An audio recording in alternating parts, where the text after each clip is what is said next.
James Buchanan, America's 15th president. Buchanan has been relentlessly criticized for his malign and ineffective leadership. He was a lame duck president as the Union began to break apart and the country was left in destruction. Might there be more to his infamous legacy? Politicians and historians have continuously ranked him as the worst president of all time.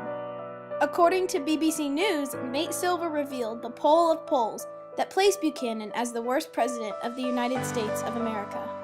As seen in this political cartoon, the eagle on the left represents America's prosperity before James Buchanan's presidency. The eagle on the right symbolizes the detrimental effects after Buchanan left office. Many people accused Buchanan of favoring the South because of his influence on the Dred Scott case. On the morning of March 7th, 1857, the papers brought stunning news. Out of the blue, the Supreme Court had radically altered not just the battle over slavery, but the status of every black person in America. The case had seemed inconsequential. A Missouri slave named Dred Scott wanted the court to set him free because his master had taken him to live in Illinois and then Wisconsin territory, where slavery was illegal. Chief Justice Roger Taney saw the case as an opportunity to settle the question of slavery once and for all. In a sweeping decision, Taney ruled that Congress had no authority to prevent the spread of slavery to the territories. Buchanan persuaded a Northern judge to side with the Southerners and rule that Dred Scott was not free. Because of Buchanan's decision on this case, many people despised him as a president.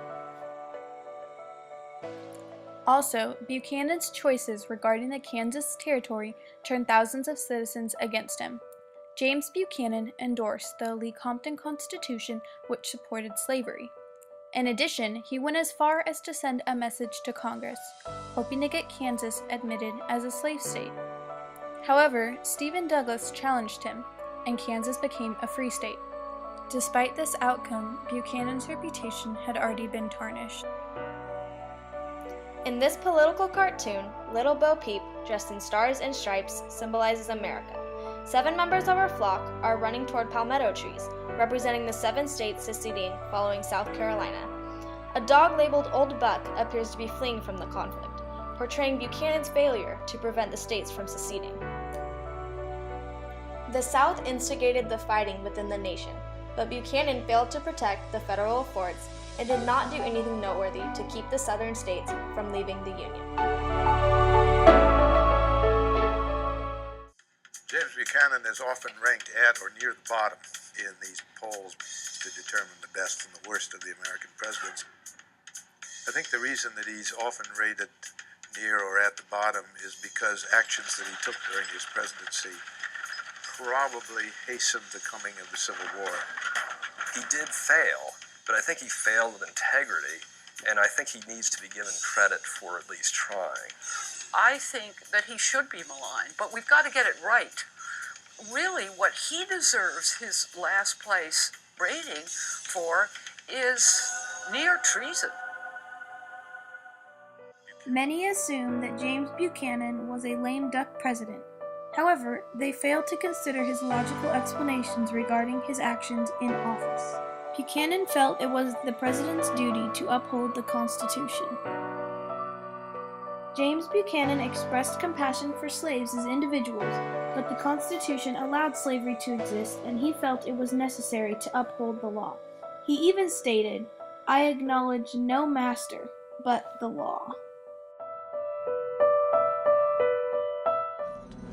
Then in 1853, Illinois Senator Stephen Douglas proposed a bill to open up the Nebraska Territory for a transcontinental railroad. To maintain that dangerous, delicate balance between the two sections, he suggested dividing the territory into 2, calling the bill Kansas-Nebraska, inciting a firestorm in Congress. Buchanan supported popular sovereignty in order for Americans to have a say in their government on the issue of slavery.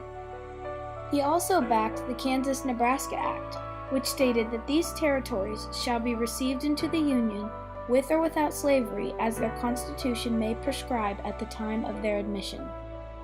He believed that by taking the decision out of the government's hands, the expansion of slavery would be resolved peacefully. He further emphasized this idea by expressing, "All that is necessary to abolish slavery, and all for which the slave states have ever contended, is to be let alone and permitted to manage their domestic institution in their own way." It can be seen in many of his speeches and addresses that Buchanan believed if the subject of slavery was left untouched, it would eventually fade away. In his State of the Union address in 1859, Buchanan claimed, "If this course be pursued, the existing agitation on the subject of domestic slavery, like everything human, will have its day and give place to other and less threatening controversies." All agree that under the Constitution, slavery in the United States is beyond the reach of any human power except that of the respective states themselves wherein it exists. May we not, then, hope that the long agitation on this subject is approaching its end, and that the geographical parties to which it has given birth, so much dreaded by the father of his country, will speedily become extinct. Most of Buchanan's rationale regarding his decisions on slavery can be found in his book, Mr. Buchanan's Administration on the Eve of Rebellion. In his book, Buchanan explained, while slavery was the obvious precursor to war, there were many other contributors. He wrote, "A long train of previous and subsidiary causes, the eye naturally fixes itself as the starting point upon the existence of domestic slavery in the South." Many are unaware of Buchanan's personal involvement in slavery. He spent his own money to buy slaves in the South and free them in Pennsylvania through manumission. Manumission is the voluntary emancipation of a slave by the slave owner. This process was utilized by Buchanan during his years in office in order to fight slavery without facing the issue head-on. His personality as both courteous and loyal. He was also known to have been a generous man, lavishly giving money to family, friends, and the poor. Additionally, Buchanan bought slaves in Washington in order to turn around and free them in Pennsylvania. Despite all of his decisions in office that seemed to support the South, President Buchanan personally disagreed with slavery.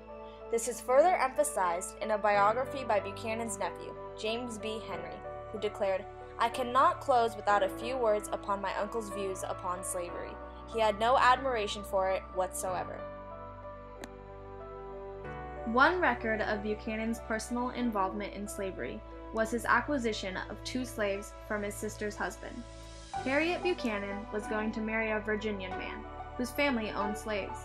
Buchanan did not want his sister to be involved in the institution of slavery.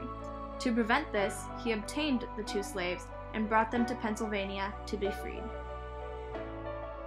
In a James Buchanan biography, Dr. Philip S. Klein provided further evidence of Buchanan's personal accounts with slavery.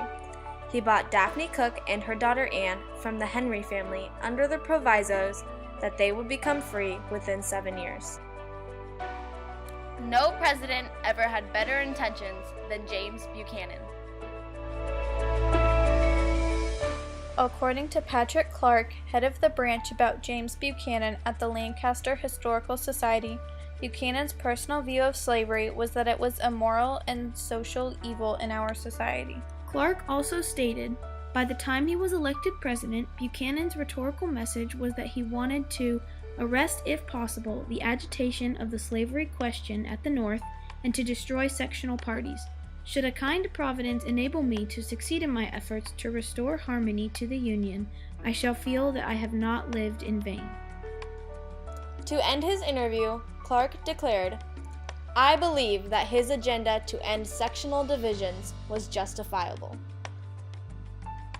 Buchanan's leadership may not have been effective in preventing the separation of the Union. However, through close examination of his personal affairs, Buchanan's stained reputation should be replaced with a more notable legacy.